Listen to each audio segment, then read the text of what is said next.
आज हम बात करते हैं श्री कृष्ण की। श्री कृष्ण के दो रूपों की। एक तो राधा के किशन कन्हैया जो कि माखन चोर हैं, ग्वाले हैं, और दूसरे रुक्मणी के श्री कृष्ण जो कि शिशुपाल के नाशक हैं। दोनों के कृष्ण में क्या अंतर है, दोनों के किशन कन्हैया और श्री कृष्ण में क्या समानता है और क्या असमानता है। दोनों ही श्री कृष्ण के प्रेम की पुजारिन थीं। अगर आपको मेरी बातें अच्छी लगें तो मेरा चैनल सब्सक्राइब अवश्य कीजिए और ज़्यादा से ज़्यादा इस वीडियो को लाइक कीजिए और शेयर कीजिए ताकि श्री कृष्ण के बारे में ज़्यादा से ज़्यादा लोगों को जानकारी मिल सके। पढ़ा था कि सूरदास ने एक स्वप्न देखा था कि रुक्मणी और राधिका एक दूसरे से मिली हैं और एक दूसरे पर न्योछावर हुई जा रही हैं। फिर सोचा कैसा होगा वह क्षण जब दोनों ठकुरानियां मिली होंगी। दोनों ने ही प्रेम किया था, एक ने बाल स्वरूप कन्हैया से तो दूसरे ने राजनीतिज्ञ कृष्ण से। एक को अपनी मनमोहक बातों के जाल में फंसा लेने वाला कन्हैया मिला था तो दूसरे को मिले थे सुदर्शन चक्रधारी महायोद्धा श्री कृष्ण। कृष्णा राधिका के बाल सखा थे, पर यह राधा का दुर्भाग्य था कि उन्होंने कृष्ण को तात्कालिक विश्व की महाशक्ति बनते नहीं देखा। राधिका को न महाभारत के कुचक्र जाल को सुलझाते चतुर श्री कृष्ण मिले और न ही शिशुपाल का वध करते बाहुबली कृष्ण मिले। रुक्मणी कृष्ण की पत्नी थी, महारानी थी, पर उन्होंने कृष्ण की वे लीलाएं कभी नहीं देखी जिसके लिए समस्त चराचर जगत श्री कृष्ण को याद रखता है। उन्होंने ना माखन चोर श्री कृष्ण को देखा, ना ग्वाल बाल श्री कृष्ण को देखा। उनके हिस्से में ना बांसुरी आई और ना ही माखन आया। कितनी अद्भुत लीला है। राधिका के लिए कृष्ण कन्हैया थे तो रुक्मणी के लिए वही कन्हैया श्री कृष्ण थे।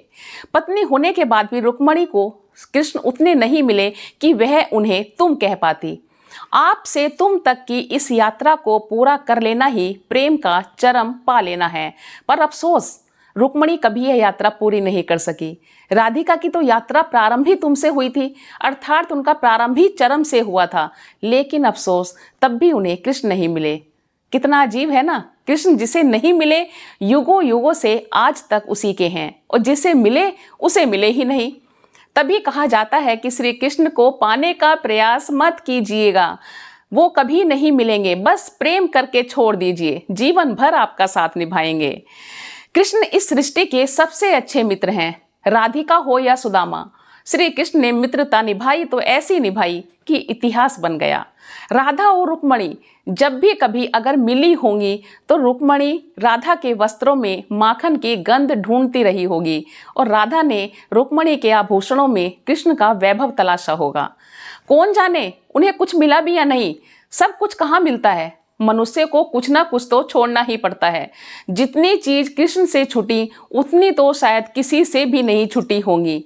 उनकी माँ छूटी, पिता छूटे, फिर जो नंद यशोदा मिले वे भी छूटे, संगी साथी छूटे, मथुरा छूटी, यानी कि कृष्ण जीवन भर सिर्फ त्याग ही त्याग करते रहे।